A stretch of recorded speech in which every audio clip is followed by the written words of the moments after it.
ವಿಡಿಯೋದಲ್ಲಿ ನಾನು ನಿಮಗೆ ಕೋಹಿನೂರ್ ಅಲ್ಲದೆ ಇನ್ನೊಂದು ರೇರ್ ಡೈಮಂಡ್ನ ಬಗ್ಗೆ ಹೇಳ್ತೀನಿ. ಅದನ್ನು ರಾಮಾಯಣದಿಂದ ಹೇಗೆ ಕದ್ಕೊಂಡು ಹೋದ್ರು, ಅವ್ರಿಗೆ ಸೀತಾಮಾತೆಯ ಶಾಪದಿಂದ ಏನೇನೆಲ್ಲ ಆಯಿತು ಅಂತಲೂ ಹೇಳ್ತೀನಿ. ಹಾಗೆ ಭಾರತದವರು ಮಾತಿನಲ್ಲಿ ಪ್ರವೀಣರು ಅಂತ ಎಲ್ಲರಿಗೂ ಗೊತ್ತು. ಇನ್ನು ಲಾಯರ್ಸ್ ಹೇಳಬೇಕಾ, ಬರೀ ಒಂದೇ ಒಂದು ಮಾತಿಂದ ಒಬ್ಬರ ಗಲ್ಲು ಶಿಕ್ಷೆನೇ ಹೇಗೆ ರದ್ದಾಯಿತು ಅಂತಲೂ ಹೇಳ್ತೀನಿ. ಇನ್ನೂ ಇಂಥ 10 ಅಮೇಝಿಂಗ್ ಫ್ಯಾಕ್ಟ್ಗಳನ್ನು ಈ ವಿಡಿಯೋದಲ್ಲಿ ನಾನು ನಿಮಗೆ ತಗೊಂಡು ಬಂದಿದ್ದೀನಿ. ವಿಡಿಯೋ ಮುಗಿಯೋಷ್ಟರಲ್ಲಿ ನಿಮ್ಮ ಬಾಯಿಂದ ಬರೋದು ಒಂದೇ ಒಂದು ಮಾತು, ಅದು ತಡ ಮಾಡದೆ let's start hour episode. Fact number 10. ಒಂದು ಕಾಡಿನ ಮಧ್ಯೆ ಒಬ್ಬ ಆರ್ಮಿ ಆಫೀಸರ್ ಕುದುರೆ ಮೇಲೆ ಹೋಗ್ತಿದ್ರಂತೆ. ಆದರೆ ಹೊತ್ತು ಇದ್ದಕ್ಕಿದ್ದ ಹಾಗೆ ಅವ್ರ ಕುದುರೆ ಹುಚ್ಚಿಡ್ದಂಗೆ ಆಡ್ತಂತೆ. ಎಲ್ಲೆಲ್ಲೋ ಓಡೋಗಿ ಕೊನೆಗೆ ಆಫೀಸರ್ನ ಕೆಳಗೆ ಬೀಳಿಸಿ ಬೆಟ್ಟದ ಮೇಲಿಂದ ಬಿದ್ದು ಸತ್ತೋಯ್ತಂತೆ.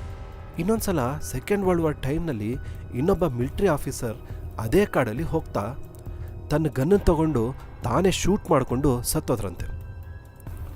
ಏನು ದೇವದ ಕತೆ ಹೇಳ್ತಿದ್ದೀನಿ ಅಂದ್ಕೊಂಡ್ರಾ? ಖಂಡಿತವಾಗ್ಲೂ ಅಲ್ಲ. ಅದನ್ನು ಹೇಳೋಕ್ಕೆ ನಮ್ಮ ಡಾರ್ಕ್ ಡೈರೀಸ್ ಇದೆಯಲ್ಲ, ಆ್ಯಕ್ಚುಲಿ ಇದು ಒಂದು ಗಿಡದ ಕತೆ. ಹೌದು, ಅದರ ಹೆಸರು ಡೆಂಡ್ರೋಕ್ನೈಡ್ ಮೊರೈಡ್ಸ್ ಅಂತ. ಇದಕ್ಕೆ ಒಂದು ಅಡ್ಡೆಸರಿದೆ, ಅದು ಪ್ಲಾಂಟ್ ಅಂತ. ಈ ಗಿಡದಲ್ಲಿ ಚಿಕ್ಕ ಚಿಕ್ಕದಾಗಿ ಮುಳ್ಳುಗಳಿವೆಯಂತೆ. ಅದು ತುಂಬ ವಿಷಕಾರಿ. ಎಷ್ಟು ವಿಷ ಅಂದರೆ ಆ ಒಂದು ಮುಳ್ಳು ಚುಚ್ಚಿದ್ರೆ ಸಾಕು ಅದರ ನೋವು ಎಷ್ಟಿರುತ್ತೆ ಅಂದರೆ ಅದನ್ನು ತಡೆಯೋದಕ್ಕಿಂತ ಸತ್ತೋಗೋದು ಒಳ್ಳೆಯದು ಅನಿಸುತ್ತಂತೆ. ಕೆಲವರ ಪ್ರಕಾರ ಆ್ಯಸಿಡ್ ಮೈ ಮೇಲೆ ಬೀಳೋದು ಮತ್ತು ಕರೆಂಟ್ ಶಾಕ್ ಹೊಡೆಯೋದು ಎರಡೂ ಒಟ್ಟಿಗೆ ಆದರೆ ಎಷ್ಟು ನೋವಿರುತ್ತೋ ಅಷ್ಟು ನೋವಾಗುತ್ತಂತೆ ಇದರಿಂದ. ಸೊ ಆಗಲೇ ನಾನು ಹೇಳಿದ ಕಥೆಯಲ್ಲಿ ಆಗಿದ್ದೇನೆಂದರೆ, ಆ ಕುದುರೆ ತನ್ನ ಕಾಲನ್ನು ಆ ಗಿಡದ ಮೇಲೆ ಇಡ್ತಂತೆ. ಇಟ್ಟಿದ್ದಕ್ಕೆ ಆ ನೋವು ತಡೆಯೋಕ್ಕಾಗದೆ ಬೆಟ್ಟದ ಮೇಲಿಂದ ಬಿದ್ದು ಸತ್ತೋಯ್ತಂತೆ. ಇನ್ನು ಆರ್ಮಿ ಆಫೀಸರ್ ಕಾಡಲ್ಲಿ ಟಾಯ್ಲೆಟ್ಗೆ ಹೋಗಿದ್ರಂತೆ. ಇನ್ನು ಒರೆಸ್ಕೊಳ್ಳೋಕೆ ಏನೂ ಸಿಗದೆ ಈ ಗಿಡದ ಎಲೆ ತಗೊಂಡು ಒರೆಸ್ಕೊಂಡ್ರಂತೆ. ಸೊ ಆ ನೋವು ತಡೆಯೋಕ್ಕಾಗದೆ ತನ್ನ ಗನ್ನನ್ನು ತಗೊಂಡು ತಾನೇ ಶೂಟ್ ಮಾಡಿಕೊಂಡು ಸತ್ತೋದ್ರಂತೆ. ಅದಕ್ಕೆ ಕಾಡಲ್ಲಿ ಹುಷಾರಾಗಿರಿ. ಕಾಡಲ್ಲೊಂದು ಸೊಪ್ಪು ಸಿಗ್ತದೆ, ಸುಮ್ಮನೆ ತಮಾಷೆ ಮಾಡಿದೆ. ಈ ಗಿಡ ಇರೋದು ಆಸ್ಟ್ರೇಲಿಯಾದ ಕಾಡಲ್ಲಿ ಮಾತ್ರ. ಸೊ ಧೈರ್ಯವಾಗಿ ಕಾಡಲ್ಲಿ ಸೊಪ್ಪು ತಗೊಂಡು ಬನ್ನಿ. Fact number 9. ಅದು ಬ್ರಿಟಿಷರ ಕಾಲ. ಭಾರತೀಯರು ಅವ್ರ ವಿರುದ್ಧ ಹೋರಾಡೋದು, ಅವ್ರನ್ನ ಜೈಲ್ಗೆ ಹಾಕೋದು ಆಗ ಕಾಮನ್. ಆಗ ತುಂಬ ನಡೀತಿದ್ದ ಸಂಗತಿಗಳು. ಆಗ ಒಬ್ಬ ಯುವಕನ್ನ ಬ್ರಿಟಿಷರ ಕುದುರೆ ಗಾಡಿನ ಸ್ಫೋಟಿಸಿದ ಕಾರಣಕ್ಕೆ ಅರೆಸ್ಟ್ ಮಾಡಿದ್ರು. ನಂತರ ಅವ್ರನ್ನ ಕೋರ್ಟ್ಗೆ ತಂದು ನಿಲ್ಲಿಸಿದ್ರು. ಆಗ ಯುವಕನ ಕಡೆ ವಾದಕ್ಕೆ ಅಂತ ಒಬ್ಬ ದೊಡ್ಡ ಲಾಯರ್ನ ಅಪಾಯಿಂಟ್ ಮಾಡಿದ್ರು. ತುಂಬಾ ವಾದದ ನಂತರ ಯುವಕನಿಗೆ ಜಡ್ಜ್ ಹ್ಯಾಂಗ್ ಹಿಮ್ ಅಂತ ತೀರ್ಪು ಕೊಟ್ಟೇ ಬಿಟ್ರು. ಆಗ ಯುವಕನ ಕಡೆ ಲಾಯರ್ ಏನೂ ಮಾತಾಡದೆ ಸುಮ್ಮನೆ ಹೊರಟ್ಬಿಟ್ರು. ಸರಿ, ಕೆಲವು ದಿನಗಳ ನಂತರ ಯುವಕನ ಜನಗಳ ಮುಂದೆನೆ ನೇಣಿಗೆ ಹಾಕೋಕೆ ತಂದ್ರು. ಜನ ನೋಡ್ತಿರೋ ಹಾಗೇನೆ ಅವ್ರಿಗೆ ಮುಸುಕು ಹಾಕಿ ಹಗ್ಗ ಹಾಕಿ ಅದರ ಲಿವರ್ನ ಕೂಡ ಎಳೆದ್ರು. ಯುವಕ ನೇಣಿಗೆ ಬಿದ್ದು ಒದ್ದಾಡ್ತಿದ್ದ. ಅಷ್ಟರಲ್ಲಿ ಲಾಯರ್ನ ಕಡೆ ಹುಡುಗರು ಹೋಗಿ ಆ ಯುವಕನ್ನ ಕೆಳಗಡೆಯಿಂದ ಎತ್ತಿ ಹಿಡಿದು ಅವರು ಸಾಯೋದನ್ನ ತಪ್ಪಿಸಿದ್ರು.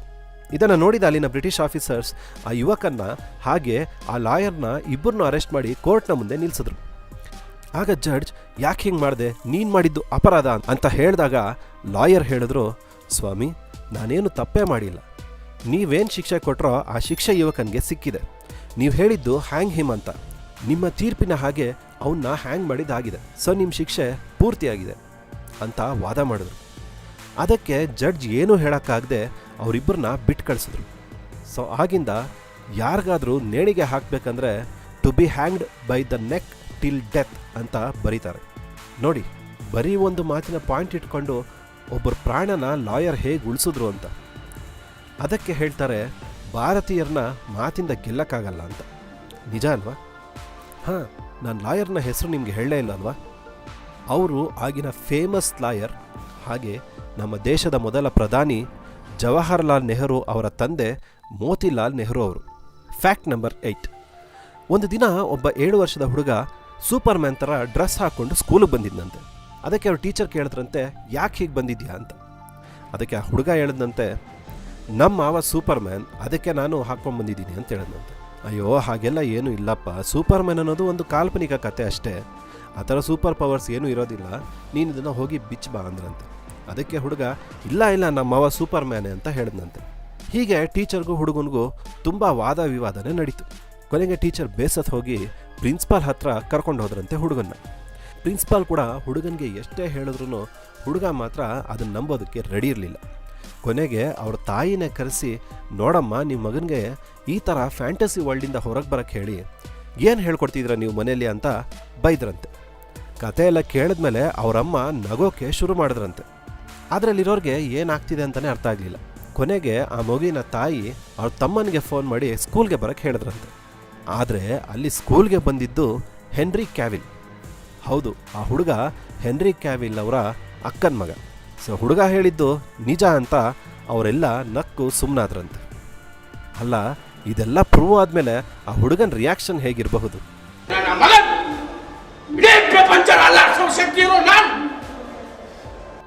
Fact number 7. ನಿಮಗೆ ಲಾಸ್ಟ್ ಟೈಮ್ ಬಟರ್ಫ್ಲೈ ಎಫೆಕ್ಟ್ ಬಗ್ಗೆ ಹೇಳಿದ್ದೆ. ಒಂದು ಚಿಕ್ಕ ವಿಷಯ ದೊಡ್ಡ ಘಟನೆಗೆ ಹೇಗೆ ದಾರಿ ಮಾಡಿಕೊಡುತ್ತೆ ಅಂತ. ಅದರದ್ದೇ ಇನ್ನೊಂದು ಸ್ಟೋರಿ ಹೇಳ್ತೀನಿ ಕೇಳಿ. ಒಬ್ಬ ಹುಡುಗನ್ನ ಒಂದು ಆರ್ಟ್ ಸ್ಕೂಲ್ಗೆ ಸೇರಿಸ್ಕೊಳ್ದೆ ಇದ್ದಿದ್ದಕ್ಕೆ 5ರಿಂದ 5.5 ಕೋಟಿ ಜನ ಸತ್ರಂತೆ. ಆಶ್ಚರ್ಯ ಆಗ್ತಿದ್ಯಾ? ಹೇಳ್ತೀನಿ ಕೇಳಿ. ಒಬ್ಬ ಹುಡುಗನಿಗೆ ಆರ್ಟಿಸ್ಟ್ ಆಗಬೇಕು ಅಂತ ತುಂಬಾ ಆಸೆ ಇತ್ತಂತೆ. ಸೊ ಅದಕ್ಕೆ Vienna academy of fine arts ಸ್ಕೂಲ್ಗೆ ಅಪ್ಲಿಕೇಶನ್ ಹಾಕ್ದ. ಆದರೆ ಅವನ್ನ ಆ ವರ್ಷ ರಿಜೆಕ್ಟ್ ಮಾಡಿದ್ರು. ಮತ್ತೆ ಮುಂದಿನ ವರ್ಷ ಹಾಕ್ದ, ಇನ್ನೊಂದು ಸಲನೂ ಆ ಅಪ್ಲಿಕೇಶನ್ನು ರಿಜೆಕ್ಟ್ ಆಯಿತು. ಇದರಿಂದ ಬೇಜಾರಾಗಿ ಇನ್ನು ನನಗೆ ಆರ್ಟಿಸ್ಟ್ ಆಗೋ ಭಾಗ್ಯನೇ ಇಲ್ಲ ಅಂದ್ಕೊಂಡು ಆ ಹುಡುಗ ಆರ್ಮಿಗೆ ಹೋಗಿ ಜಾಯ್ನ್ ಆದನಂತೆ.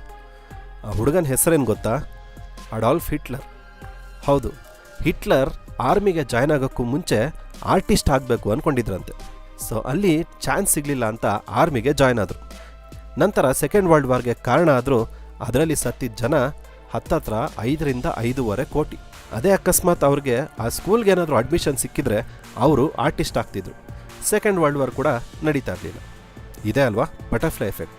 ನಿಮ್ಮ ಲೈಫಲ್ಲೂ ಕೂಡ ಈ ಥರ ಚಿಕ್ಕ ಘಟನೆ ದೊಡ್ಡ ಸಂಘಟನೆಗೆ ದಾರಿ ಮಾಡಿಕೊಟ್ಟಿರುತ್ತೆ. ಅದನ್ನು ಕಮೆಂಟ್ ಸೆಕ್ಷನ್ನಲ್ಲಿ ತಿಳಿಸಿ, ನಾವು ಓದಿ ತಿಳ್ಕೊಳ್ಳೋಣ. Fact number 6. ಇದೇ ಜನವರಿ 17ಕ್ಕೆ ಮಲೇಷಿಯಾಗೆ ಯಾವಾಗೂ ಬರೋ ಥರ ಒಂದು ಶಿಪ್ ಬಂತು. ಸರಿ, ಅದರ ಕಂಟೈನರ್ಸ್ನ ಇಳಿಸುವಾಗ ಒಂದು ಕಂಟೈನರ್ ಒಳಗೆ ಒಬ್ಬ ಹುಡುಗ ಜೋರಾಗಿ ತಡ್ತಿದ್ದು ಕೇಳಿಸ್ತು. ಅದನ್ನು ಓಪನ್ ಮಾಡಿದಾಗ ಅಲ್ಲಿ 15 ವರ್ಷದ ಹುಡುಗ ಕಾಣಿಸ್ದ.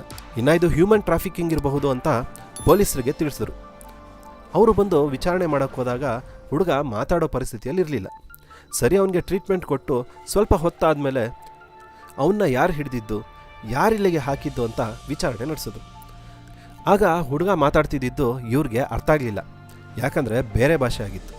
ಸರಿ, ಒಬ್ಬ ಟ್ರಾನ್ಸ್ಲೇಟರ್ನ ಕರೆಸಿ ಟ್ರಾನ್ಸ್ಲೇಟ್ ಮಾಡಿಸಿದಾಗ ಗೊತ್ತಾಗಿದ್ದೇನೆಂದರೆ ಈ ಹುಡುಗ ಬಾಂಗ್ಲಾದೇಶ್ನವನು. ಹೆಸರು ಫಹೀಮ್.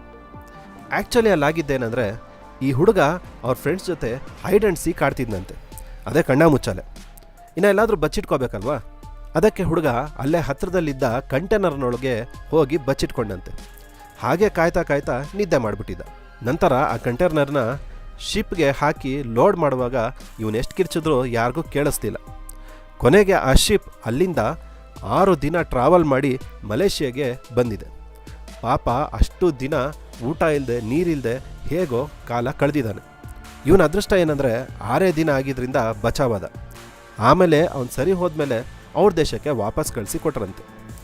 ಈ ಕತೆ ಕೇಳಿದ್ಮೇಲೆ ಆ ಪೊಲೀಸ್ನವರು ಮೇ ಬಿ ಮುಂದಿನ ಫ್ಯಾಕ್ಟ್ಸ್ಗಳಿಗೆ ಹೋಗೋಕ್ಕೂ ಮುಂಚೆ ನೀವಿನ್ನೂ ನನ್ನ ಚಾನಲ್ನ ಸಬ್ಸ್ಕ್ರೈಬ್ ಮಾಡ್ಕೊಂಡಿಲ್ಲ ಅಂದರೆ ಈ ಕೂಡಲೇ ಸಬ್ಸ್ಕ್ರೈಬ್ ಮಾಡ್ಕೊಳ್ಳಿ. ಪಕ್ಕದಲ್ಲಿ ಕಾಣ್ತಿರೋ ಬೆಲ್ ಐಕಾನ್ನ ಕ್ಲಿಕ್ ಮಾಡಿ ನಾನು ಮುಂದೆ ಅಪ್ಲೋಡ್ ಮಾಡೋ ವಿಡಿಯೋನ ನೋಟಿಫಿಕೇಷನ್ ಪಡ್ಕೊಳ್ಳಿ. Fact number 5. ನೀವಿಲ್ಲಿ ನೋಡ್ತಿರೋದು 3D ಪ್ರಿಂಟೆಡ್ ಪಿಲ್ಲೋ, ಅಂದರೆ ತಲೆದಿಂಬು. ಇದರೊಳಗೆ 22 ಕ್ಯಾರೆಟ್ ಗೋಲ್ಡ್, ಡೈಮಂಡ್ಸ್ ಹಾಗೆ ಸಫೈರ್ಗಳು ಇವೆಯಂತೆ. ಹಾಗಾಗಿ ಇದು ವರ್ಲ್ಡ್ಸ್ ಮೋಸ್ಟ್ ಎಕ್ಸ್ಪೆನ್ಸಿವ್ ಪಿಲ್ಲೋ ಅಂತ ಹೆಸರು ಪಡೆದಿದೆ. ಕೇವಲ 45 ಲಕ್ಷ ಅಷ್ಟೆ. Fact number 4. ಏನು ಈ ವಿಡಿಯೋನ ನೋಡಿ ಯಾವುದೋ ಅವೆಂಜರ್ಸ್ ಮೂವಿಲಿ ಸೂಪರ್ ಪವರ್ಸ್ ಅಂದ್ಕೊಂಡ್ರಾ? ಅಲ್ಲ, ಇದರ ಹೆಸರು ಬಾಲ್ ಲೈಟ್ನಿಂಗ್. ಇದು ಒಂದು ರೇರ್ ಫೆನಾಮಿನ. ಮಿಂಚು ಅಂದರೆ ನಿಮ್ಗೇನು ಗೊತ್ತು? ಆಕಾಶದಿಂದ ಭೂಮಿಗೆ ಬೀಳುತ್ತೆ ಅಂತ ಅಲ್ವಾ? ಆದರೆ ಅದೇ ಮಿಂಚು ಭೂಮಿಯಿಂದ ಆಕಾಶಕ್ಕೆ ಹೋದರೆ ಅದನ್ನು ನಾವು ಬಾಲ್ ಲೈಟ್ನಿಂಗ್ ಅಂತ ಹೇಳ್ತೀವಿ. ಇದು ಯಾಕೆ ಹೀಗಾಗುತ್ತೆ ಅಂತ ಇಷ್ಟು ವರ್ಷ ಆದರೂ ಯಾರೂ ಹೇಳೋಕ್ಕಾಗಲಿಲ್ಲ. ಇದನ್ನು ನೋಡಿದವರು ಕಡಿಮೆ, ವಿಡಿಯೋ ಅಂತೂ ತುಂಬ ಕಡಿಮೆ. ಇದು ಹೇಗೆ ಕಾಣುತ್ತೆ ಅಂದರೆ ಒಂದು ಬಟಾಣಿ ಕಾಳಿನ ಗಾತ್ರದಿಂದ ಹಿಡಿದು 1 ಮೀಟರ್ ತನಕ ದೊಡ್ಡ ಒಂದು ಎಲೆಕ್ಟ್ರಿಕ್ ಬಾಲ್ ಥರ ಭೂಮಿಯಿಂದ ಸ್ವಲ್ಪ ಮೇಲಕ್ಕೆ ಹೋಗ್ತಾನೆ ಇರುತ್ತೆ. ಕಿಟಕಿ ಗೋಡೆ ಏನೇ ಬಂದರೂ ಅದರೊಳಗೆ ನುಗ್ಕೊಂಡು ಹೋಗ್ತಾ ಇರುತ್ತೆ. ನೋಡೋಕ್ಕೆ ಚೆನ್ನಾಗಿ ಕಾಣಿಸಿದ್ರು ಇದು ತುಂಬ ಭಯಂಕರ ಫೆನಾಮಿನ. ಯಾಕಂದರೆ ಒಂದ್ಸಲ ಒಬ್ಬ ಇದನ್ನು ಟಚ್ ಮಾಡ್ದ, ಆಗ ಅದು ಎಕ್ಸ್ಪ್ಲೋಡ್ ಆಗಿ ಅಲ್ಲೇ ಸತ್ತ. ಇನ್ನು ಕೆಲವರು ಇದು ಸ್ವಲ್ಪ ದೂರ ಹೋಗಿ ಎಕ್ಸ್ಪ್ಲೋಡ್ ಆಗಿರೋದನ್ನು ನೋಡಿದಾರಂತೆ. ಇದು ಹಾಗೆ ಎಕ್ಸ್ಪ್ಲೋಡ್ ಆದಾಗ ಸಲ್ಫರ್ ವಾಸನೆ ಬರುತ್ತಂತೆ. ಇನ್ನು ಇಷ್ಟು ಬಿಟ್ಟರೆ ಇದ್ರ ಬಗ್ಗೆ ಜಾಸ್ತಿ ಡೀಟೇಲ್ಸ್ ಏನೂ ಇಲ್ಲ. ಸೊ ನೆಕ್ಸ್ಟ್ ಟೈಮ್ ಇದೇನಾದರೂ ನಿಮ್ಮ ಕಣ್ಣಿಗೆ ಕಾಣಿಸಿದ್ರೆ ಅಲ್ಲಿಂದ ಓಡ್ ಹೋಗಿ. ಹತ್ತಿರ ಏನಾದರೂ ಹೋದರೆ. Fact number 3. ಒಂದ್ಸಲ ಶಿಮ್ಲಾಯಿಂದ ಟ್ರೈನ್ ಡೆಲ್ಲಿಗೆ ಹೋಗ್ತಾ ಇತ್ತು. ಯಾವಾಗಲೂ ನಿಲ್ಲೋ ಹಾಗೆ ಒಂದು ಸ್ಟೇಷನ್ನಲ್ಲಿ ನಿಲ್ತು. ಸರಿ, ಹೊರಡೋ ಟೈಮ್ ಆಯಿತು, ಆದರೆ ಹೊರಡಲಿಲ್ಲ. ಎಷ್ಟೊತ್ತಾದರೂ ಹೊರಡದೇ ಇದ್ದಿದ್ದಕ್ಕೆ ಅಲ್ಲಿನ ಪ್ಯಾಸೆಂಜರ್ಸ್ ಎಲ್ಲ ಇಳಿದು ಜಗಳ ಮಾಡಿ ಹೊಡೆದಾಡಿ ಏನೂ ಮಾಡಲಿಲ್ಲ. ಬರೀ ಇಂಥದೆಯಾ? ಯಾಕಂದರೆ ಪ್ಯಾಸೆಂಜರ್ಸ್ ಎಲ್ಲ ಕ್ರಿಕೆಟ್ ಕಾಮೆಂಟ್ರಿ ಕೇಳ್ತಿದ್ರು. ಸಚಿನ್ 98 ರನ್ಸ್ನ ಹೊಡೆದು ಸೆಂಚುರಿಗೆ ಹತ್ತಿರದಲ್ಲಿದ್ದರು. ಅದನ್ನೇ ಟೆನ್ಷನ್ನಲ್ಲಿ ಕೇಳ್ತಾ ಇದ್ರು. ಮುಂದಕ್ಕೆ ಸಚಿನ್ ಸೆಂಚುರಿ ಹೊಡೆದ ತಕ್ಷಣ ಎಲ್ಲ ಸಂಭ್ರಮಾಚರಣೆ ಮಾಡಿದ್ರು. ಅದಾದಮೇಲೆ ಟ್ರೈನ್ ಕೂಡ ಮೂವ್ ಆಯಿತು. ಯಾಕಂದರೆ ಸೆಂಚುರಿ ಹೊಡೆಯೋದನ್ನು ಟ್ರೈನ್ ಡ್ರೈವರ್ಸು, ಸ್ಟೇಷನ್ ಮಾಸ್ಟರ್ಸು, ಅಲ್ಲಿ ಕೆಲಸ ಮಾಡೋರು ಎಲ್ಲರೂ ವೇಟ್ ಮಾಡ್ತಿದ್ರು. ಫ್ಯಾಕ್ಟ್ ನಂಬರ್ 1 ನೋಡೋಕ್ಕೂ ಮುಂಚೆ ನಿಮಗೆ ಈ ವಿಡಿಯೋದಲ್ಲಿ ನನ್ನ ಫ್ಯಾಕ್ಟ್ಸ್ ಇಷ್ಟ ಆಗಿದ್ರೆ, ನನ್ನ ಪ್ರಯತ್ನ ಇಷ್ಟ ಆಗಿದ್ರೆ, ನಾನು ನಿಮಗೆ ಕೇಳೋದು ಒಂದೇ ಒಂದು ಸಹಾಯ, ಅದು ಲೈಕ್ ಕೊಡಿ. ಯಾಕಂದರೆ ಯೂಟ್ಯೂಬ್ ಅಲ್ಗಾರಿದಮಿಂದ ಈ ವಿಡಿಯೋ ಇನ್ನೂ ಹೆಚ್ಚಿನ ಜನಕ್ಕೆ ತಲುಪೋದಕ್ಕೆ ಸಹಾಯ ಆಗುತ್ತೆ. ನಿಮ್ಮ ಸಹಾಯ ಇಲ್ಲದೆ ಈ ವಿಡಿಯೋನ ಪ್ರಮೋಟ್ ಮಾಡೋದಕ್ಕೆ ಆಗೋದಿಲ್ಲ. ನೀವು ಶೇರ್ ಮಾಡಿ, ಕಮೆಂಟ್ ಮಾಡಿ, ಪ್ರೋತ್ಸಾಹ ಮಾಡಿದ್ರೆ ನನಗೂ ಎನ್ಕರೇಜ್ ಮಾಡಿದ ಹಾಗಾಗತ್ತೆ. ನಾನು ಇನ್ನೂ ಇಂಥ ಹೆಚ್ಚಿನ ವಿಡಿಯೋಗಳನ್ನ ಮಾಡೋದಕ್ಕೆ ಪ್ರೋತ್ಸಾಹಿಸುತ್ತೆ. ಲೈಕ್ ಮಾಡಿ, ಶೇರ್ ಮಾಡ್ತೀರಾ ಅಂತ ಆಶಿಸ್ತಾ, ಫ್ಯಾಕ್ಟ್ ನಂಬರ್ 1. ನಿಮಗೆ ಭಾರತದಿಂದ ತೊಗೊಂಡು ಹೋಗಿದ್ದ ಡೈಮಂಡ್ ಅಂದರೆ ಕೊಹಿನೂರ್ ಅಂತ ನೆನಪಿರುತ್ತೆ. ಆದರೆ ಇನ್ನೊಂದು ಡೈಮಂಡ್ ಕೂಡ ಇತ್ತು. ಅದಕ್ಕೆ ಕೊಹಿನೂರ್ಗಿಂತನೂ ಜಾಸ್ತಿ ಸ್ಪೆಷಾಲಿಟೀಸ್ ಇತ್ತು. ಆ ಡೈಮಂಡ್ ನೋಡೋದಕ್ಕೆ ಬ್ಲೂ ಕಲರ್ ಇತ್ತು. ಹಾಗೆ ಅದ್ರ ಮೇಲೆ UV ಲೈಟ್ ಏನಾದ್ರು ಬಿದ್ದರೆ ರೆಡ್ ಕಲರ್ ಆಗಿ ಚೇಂಜ್ ಆಗ್ತಿತ್ತು. ಆದರೆ ಇದಕ್ಕೆ ಒಂದು ಶಾಪ ಇತ್ತು. ಅದೇನಂದರೆ ಇದು ಯಾರ ಹತ್ರ ಇತ್ತೋ ಅವರು ಅದರಿಂದ ಆಸ್ತಿ ಕಳ್ಕೊತಾರೆ, ಅಷ್ಟೇ ಅಲ್ಲದೆ ಪ್ರಾಣ ಕೂಡ ಕಳ್ಕೊತಾರೆ. ಸರಿ, ಅದ್ರ ಕತೆ ಏನು ನೋಡೋಣ ಬನ್ನಿ. ಈ ಡೈಮಂಡ್ನ ಹೆಸರು ಹೋಪ್ ಡೈಮಂಡ್. ಈ ಡೈಮಂಡ್ ಸಿಕ್ಕಿದ್ದು ಕೊಹಿನೂರ್ ಸಿಕ್ಕ ಗುಂಟೂರ್ನಲ್ಲೇ, ಕೊಲ್ಲೂರ್ ಮೈನ್ಸ್ನಲ್ಲಿ. ನೆಕ್ಸ್ಟ್ ಆ ಡೈಮಂಡ್ನ ಒಂದು ರಾಮಾಲಯದಲ್ಲಿ ಸೀತಾಮಾತೆಯ ಕಿರೀಟದಲ್ಲಿ ಇಟ್ರಂತೆ.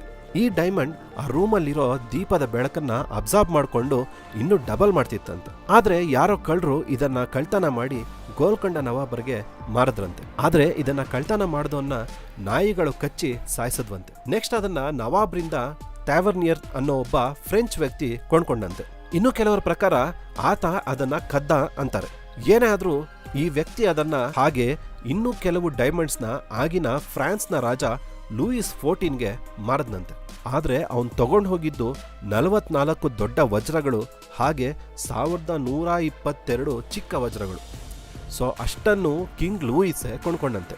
ಆದರೆ ಎಲ್ಲದಕ್ಕಿಂತ ಚೆನ್ನಾಗಿದ್ದ ಈ ಹೋಪ್ ಡೈಮಂಡ್ನ ಮಾತ್ರ ತನ್ನ ಕತ್ತಿನಲ್ಲಿ ಹಾಕೊಂಡ್ರಂತೆ. ಆದರೆ ಅದನ್ನು ಧರಿಸಿದ ಕೆಲವು ವರ್ಷಗಳಲ್ಲೇ ಗ್ಯಾಂಗ್ರೀನ್ ಅನ್ನೋ ಭಯಂಕರ ಕಾಯಿಲೆ ಬಂದು ತುಂಬಾ ನೋವು ಅನುಭವಿಸಿ ಸತ್ರಂತೆ. ಅಷ್ಟೇ ಅಲ್ಲ, ಅವ್ರ ಮಕ್ಕಳಲ್ಲಿ ಯಾರೂ ಸಂಪೂರ್ಣ ಆಯಸ್ಸು ಆಗೋ ತನಕ ಬದುಕಲೇ ಇಲ್ವಂತೆ. ಚಿಕ್ಕ ವಯಸ್ಸಲ್ಲೇ ಸತ್ತೋದ್ರಂತೆ. ಆದರೆ ಒಬ್ಬ ಮಾತ್ರ, ಅಂದರೆ ಕಿಂಗ್ ಲೂಯಿಸ್ 15 ಮಾತ್ರ ಸ್ವಲ್ಪ ಜಾಸ್ತಿ ವರ್ಷ ಬದುಕಿದ್ರಂತೆ.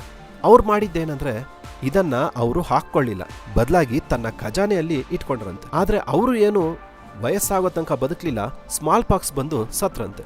ನೆಕ್ಸ್ಟ್ ಲೂಯಿಸ್ 16 ರಾಜ ಆದ್ರು. ಆದರೆ ಆತ ಆ ವಜ್ರನ ತನ್ನ ಹೆಂಡತಿ ಮೇರಿ ಕೊರಳಿಗೆ ಹಾಕಿದ್ರಂತೆ. ನಂತರ ಫ್ರೆಂಚ್ ರೆವಲ್ಯೂಷನ್ ಬಂದು ತುಂಬಾ ಜನ ಇವ್ರ ತಲೆಗಳನ್ನ ಕಡ್ದ್ರಂತೆ. ಅದಾದ ಕೆಲವು ವರ್ಷಗಳು ಈ ಡೈಮಂಡ್ ಎಲ್ಲೂ ಕಾಣಿಸ್ತಿಲ್ಲ. ನೆಕ್ಸ್ಟ್ ಇದು ವಿಲ್ಹೆಮ್ ಫಾಲ್ಸ್ ಅನ್ನೋ ಜ್ಯುವೆಲರ್ನ ಹತ್ರ ಬಂತು. ಇವ್ರ ಸ್ವಂತ ಮಗನೇ ಈತನ ಕೊಂದ್ರಂತೆ. ಮುಂದೆ ಇದು ಸೈಮನ್ ಮಾಂಕೊರಾಯ್ಡ್ಸ್ ಅನ್ನೋ ಗ್ರೀಕ್ ಮರ್ಚೆಂಟ್ ಹತ್ರ ಹೋಯ್ತು. ಆತ ತನ್ನ ಫ್ಯಾಮಿಲಿ ಜೊತೆ ಕಾರಲ್ಲಿ ಹೋಗೋವಾಗ ಬೆಟ್ಟದ ಮೇಲಿಂದ ಬಿದ್ದು ಇಡೀ ಫ್ಯಾಮಿಲಿ ಸತ್ತೋದ್ರಂತೆ.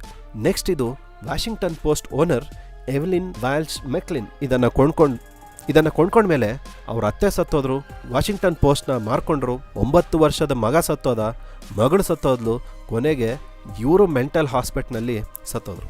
ಹೀಗೆ ಹೇಳ್ತಾ ಹೋದರೆ ಲಿಸ್ಟ್ ತುಂಬಾ ಉದ್ದ ಇದೆ. ಇದರಿಂದ ಪ್ರಾಣ ಕಳ್ಕೊಂಡವರು ಇದ್ದಾರೆ, ಇದರಿಂದ ಆಸ್ತಿ ಕಳ್ಕೊಂಡವರು ಇದ್ದಾರೆ. ಕೊನೆಗೆ ಇದು ಸ್ಮಿತ್ಸೋನಿಯನ್ ಇನ್ಸ್ಟಿಟ್ಯೂಷನ್ ಕೈಗೆ ಬಂತು. ಆಗಿಂದ ಇವರು ಅದನ್ನು ಮ್ಯೂಸಿಯಂನಲ್ಲಿ ಡಿಸ್ಪ್ಲೇಗೆ ಇಟ್ಟಿದ್ದಾರೆ. ಅವರು ಈಗ ಚೆನ್ನಾಗೇ ಇದ್ದಾರೆ. ಆದರೆ ಇದನ್ನು ಇವರಿಗೆ ತಂದು ಕೊಟ್ಟ ಪೋಸ್ಟ್ ಮ್ಯಾನ್ಗೆ ಕಾಲು ಹೋಯ್ತಂತೆ, ಹೆಂಡತಿ ಸತ್ತೋದ್ರಂತೆ. ಹಾಗೆ ನೀವು ಟೈಟಾನಿಕ್ ಮೂವಿ ನೋಡಿದರೆ ಅದರಲ್ಲಿ ತೋರಿಸಿದ ಡೈಮಂಡ್ ಇದೇ ಅಲ್ಲ, ಬಟ್ ಆ ಡೈಮಂಡ್ನ ಇನ್ಸ್ಪೈರ್ ಮಾಡಿದ್ದು ಈ ಡೈಮಂಡೇ ಅಂತೆ. ಸೊ ಅದಕ್ಕೋಸ್ಕರ ಜೇಮ್ಸ್ ಕ್ಯಾಮರಾನ್ ಆ ಮೂವಿಯಲ್ಲಿ ಆ ಡೈಮಂಡ್ ಅವ್ರ ಕೈಗೆ ಬರೋದು, ಅದರಿಂದ ಅವ್ರ ಶಾಪ ತಗಲಿ ಆ ಟೈಟಾನಿಕ್ ಮುಳುಗಿದ್ದು ಎಲ್ಲದನ್ನು ತುಂಬ ಚೆನ್ನಾಗಿ ತೋರಿಸಿದ್ದಾರೆ. ಹಾಗೆ ಎಲ್ಲದಕ್ಕೂ ಆ ಡೈಮಂಡೇ ಕಾರಣ ಅಂತ ಕೊನೆಗೆ ಆ ಡೈಮಂಡ್ನ ನೀರಲ್ಲಿ ಬಿಸಾಕಿದ್ದು ನಿಮಗೆ ನೆನಪಿದೆಯಲ್ವಾ? ಇನ್ನೊಂದು ಇಂಟ್ರೆಸ್ಟಿಂಗ್ ವಿಷಯ ಅಂದರೆ ನಮಗೆ ಇದು ಕಾಣಿಸೋ ಹಾಗೆ ಬ್ಲೂ ಕಲರ್ನಲ್ಲಿ ಇಲ್ವಂತೆ. ಆ್ಯಕ್ಚುಲಿ ಇದು ವೈಟ್ ಕಲರ್ ಅಂತೆ. ಲೈಟ್ ಬಿದ್ದಾಗ ಮಾತ್ರ ಇದು ಬ್ಲೂ ಕಲರ್ನಲ್ಲಿ ಕಾಣುತ್ತಂತೆ. ಆದರೆ ನಮ್ಮವ್ರು ಹೇಳೋ ಪ್ರಕಾರ ಇಷ್ಟೆಲ್ಲ ಆಗೋದಕ್ಕೆ ಕಾರಣ ಸೀತಾಮಾತೆಯ ಶಾಪನೇ ಅಂತೆ. ಹಾಗಾಗಿನೇ ಈ ವಜ್ರ ಯಾರ ಹತ್ರ ಹೋದ್ರೂ ಎಲ್ಲರಿಗೂ ಈ ಶಾಪ ತಟ್ಟಿದ್ದು ಅಂತ ಹೇಳ್ತಾರೆ. ನಿಮ್ಗೇನನ್ಸುತ್ತೆ ಕಮೆಂಟ್ ಮಾಡಿ. ಸೊ ಇದು ಫ್ರೆಂಡ್ಸ್ ಟಾಪ್ 10 ಅಮೇಝಿಂಗ್ ಫ್ಯಾಕ್ಟ್ಸ್. ಇದರಲ್ಲಿ ಯಾವುದು ನಿಮಗೆ ತುಂಬ ಇಷ್ಟ ಆಯಿತು ಅನ್ನೋದನ್ನು ಕಮೆಂಟ್ನಲ್ಲಿ ತಿಳಿಸಿ. ಹಾಗೆ ಹೆಚ್ಚಿನ ವಿಡಿಯೋಗಳಿಗೆ ನಮ್ಮ ಚಾನಲ್ನ ಸಬ್ಸ್ಕ್ರೈಬ್ ಮಾಡಿ. ಹಾಗೆ ನಮ್ಮ ವಿಡಿಯೋನ ಶೇರ್ ಮಾಡ್ತೀರಾ ಅಂತ ಆಶಿಸ್ತಾ ಈ ವಿಡಿಯೋನ ಇಲ್ಲಿಗೆ ಮುಗಿಸ್ತಾ ಇದ್ದೀನಿ. ಮುಂದಿನ ವಿಡಿಯೋದಲ್ಲಿ ಸಿಗ್ತೀನಿ ಇನ್ನೂ ಹೆಚ್ಚಿನ ಕುತೂಹಲಕಾರಿ ವಿಷಯಗಳೊಂದಿಗೆ.